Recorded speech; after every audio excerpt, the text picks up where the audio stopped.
करेंगे इस वीडियो को वेदांता के Q4 के नंबर्स के साथ में। नेट प्रॉफिट की बात करें तो 56% तक गिर के नेट प्रॉफिट 2634 करोड़ का पहुंच गया है। रेवेन्यू की बात करें तो रेवेन्यू भी 5% डाउन के साथ हमें देखने को मिल रहा है। 56% की बड़ी गिरावट है और शेयर में भी बड़ी गिरावट हमें देखने को मिल सकती है। कंपनी के EBITDA की बात करें तो वो भी 33% तक डिक्रीज हुआ है, डिक्रीज होकर 8,754 करोड़ का पहुंच गया है। नंबर्स को और डिटेल में देखें उससे पहले शेयर का करंट प्राइस देखें तो नंबर आने के पहले बड़ी गिरावट शेयर में देखने को मिल रही थी, यानी कि 2.26% की गिरावट जो है शेयर में देखने को मिल रही थी। 275 रुपये का करंट प्राइस हमें कंपनी का देखने को मिल रहा है। कंपनी क्या है, कंपनी जो है ग्रोथ वाइज बिल्कुल भी सही नहीं है, डिविडेंट वाइज कंपनी सही है, यानी कि डिविडेंट वाइज अगर आप किसी कंपनी को खरीदना चाहते हैं तो आप जो है वेदांता में जा सकते हैं, वरना आपको इस जैसे शेयर में जाने की कोई ज़रूरत नहीं है।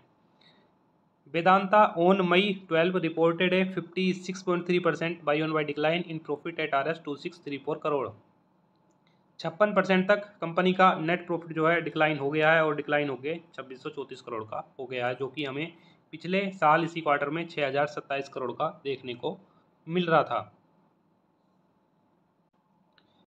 रेवेन्यू की बात करें तो वो भी लगभग 5.5% तक गिर गया है, गिर के 37,225 करोड़ पहुंच गया है, जो कि 39,342 करोड़ का हमें देखने को मिल रहा था। EBITDA की बात करें तो 33.4% की गिरावट उसमें भी है, जो कि 8,754 करोड़ का जो है पहुंच गया है।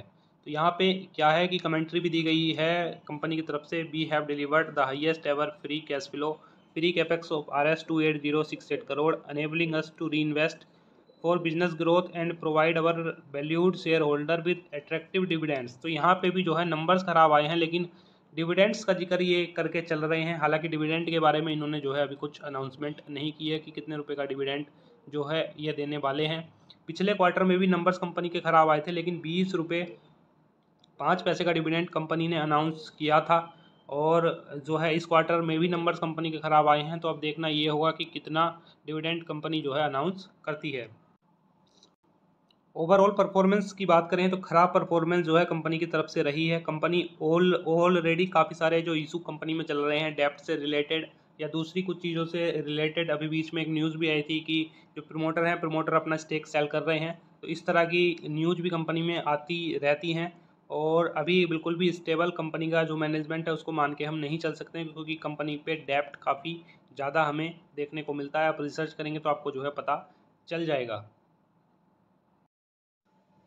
ये है कैंडलस्टिक पैटर्न में शेयर का चार्ट। अब यहाँ पे अगर हम देखें तो 440 रुपये का एक हाई लगाने के बाद कंपनी में जो है शार्प जो गिरावट होती है वो देखने को मिली, और सीधे जो है 50% तक शेयर क्रैश हो गया था, यानी कि 440 रुपये से 200 रुपये पे शेयर का प्राइस जो है वो आ गया था।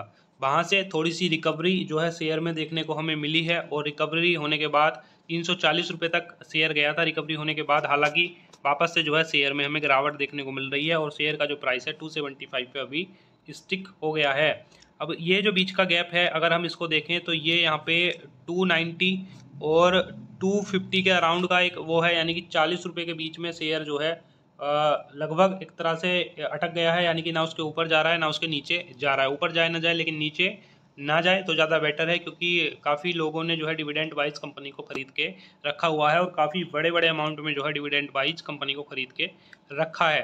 तो ऐसे में कंपनी में कोई भी दिक्कत होती है तो उनका जो है पैसा सीधे सीधे, क्योंकि ऑलरेडी जो है जिन्होंने डिविडेंड वाइज खरीद के रखा होगा, हो सकता है कुछ लोगों ने जो है 440 रुपये के लेवल पे या 400 रुपये के ऊपर के लेवल पे भी किन्हीं लोगों ने खरीद के रखा हो। तो कंपनी क्या है, कंपनी बिल्कुल भी होल्ड करने लायक नहीं है। अगर आप डिविडेंड कंपनी से लेते हैं, डिविडेंड वाइज आप कंपनी को होल्ड करते हैं, तो जो है आप बने रह सकते हैं, वरना आप जो है दूसरी ग्रोथ कंपनियों में जा सकते हैं और आपको बाई करने की भी ज़रूरत नहीं है। अगर आप जो है डिविडेंड वाइज किसी कंपनी में इन्वेस्टमेंट नहीं करना चाहते हैं तो आप जो है इस कंपनी में कतई ना जाएं।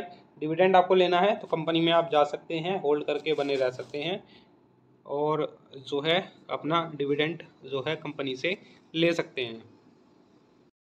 आगे हम जिस कंपनी के नंबर्स डिस्कस करने वाले हैं उसका नाम है इंद्रप्रस्थ गैस लिमिटेड, यानी कि IGL। तो यहाँ पे अगर IGL का की टोटल इनकम हम देखें तो हमें 4,127 करोड़ की टोटल इनकम देखने को मिलेगी करंट क्वार्टर में। पिछले क्वार्टर में अगर हम देखें तो 4144 करोड़ की टोटल इनकम देखने को मिल रही थी। उसके अलावा पिछले साल अगर कंपेयर करें तो 727 करोड़ की हमें जो है कंपनी की टोटल इनकम देखने को मिल रही थी। क्यू ऑन क्यू बेसिस पे थोड़ी सी गिरावट है, जो कि ज़्यादा नहीं, लगभग 15, 16, 17 करोड़ के आसपास की गिरावट है क्यू ऑन क्यू पे। हालांकि बाई ऑन बाई बेसिस पे देखें तो बाई ऑन बाई बेसिस पे बढ़िया एक बढ़ोतरी कंपनी की नेट इनकम में हमें देखने को मिल रही है।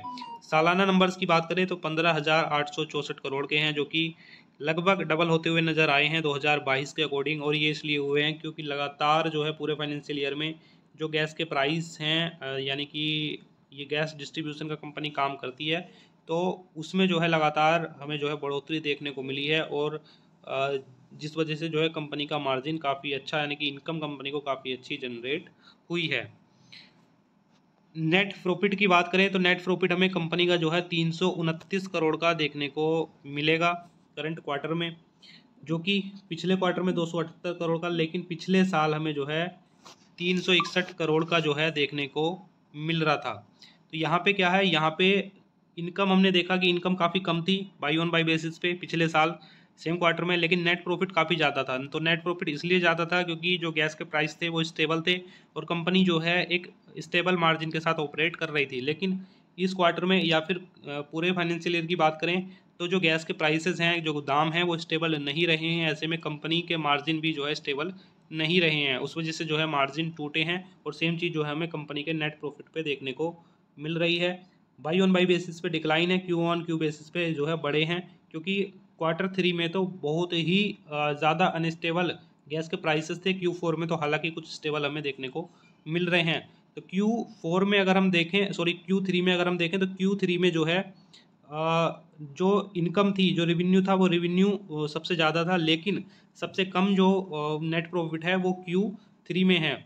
लेकिन अभी क्या है, अभी Q4 में रेवेन्यू कम हुआ है लेकिन इनकम बढ़ी है, क्योंकि जो दाम है वो थोड़े से स्टेबल हमें नज़र आ रहे हैं। तो ये थे दोस्तों स्टैंड अलोन नंबर्स जो कि IGL कंपनी के थे। अब स्टैंड अलोन नंबर्स में भी अगर हम पूरे साल का प्रॉफिट देखें 2023 का, तो 1445 करोड़ का हमें देखने को मिलेगा, जो कि पिछले साल हमें 1315 करोड़ के आसपास का देखने को मिल रहा था। यानी कि एनुअल बेसिस पे अगर कंपेयर करें तो हमें जो है नंबर्स में बढ़ोतरी, यानी कि पिछले साल का जो नेट प्रॉफिट था उसको जो है बीट कर दिया है और वहाँ से जो है नंबर्स आगे निकल गए हैं नेट प्रॉफिट के मामले में।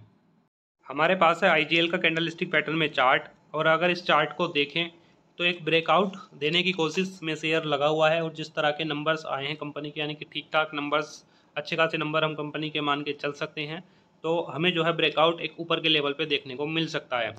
डबल टॉप इसने बनाया हुआ है जो कि 600 रुपये के लेवल पे है, और वहीं से जो है गिरावट शेयर में हमें देखने को मिली है। यानी कि किस तरह का पैटर्न है, आप यहाँ पे ये मान के चलिए कि इस तरह का पैटर्न, M टाइप का पैटर्न जो है शेयर में बनता हुआ देखने को हमें मिल रहा था। तो गिरावट होना जो है लाजमी था। अब क्या है कि अब जो है शेयर इस तरह से चल रहा है, यानी कि ब्रेकआउट देने की कोशिश कर रहा है। ब्रेकआउट अगर सक्सेसफुल रहता है तो शेयर का प्राइस हमें वापस से 600 रुपये के आसपास तक जाता हुआ देखने को मिल सकता है। सिंपली जो इन्वेस्टर है होल्ड करके चल सकते हैं। ब्रेकआउट अगर सक्सेसफुल रहता है तो बाई करने के लिए जा सकते हैं शॉर्ट टर्म में।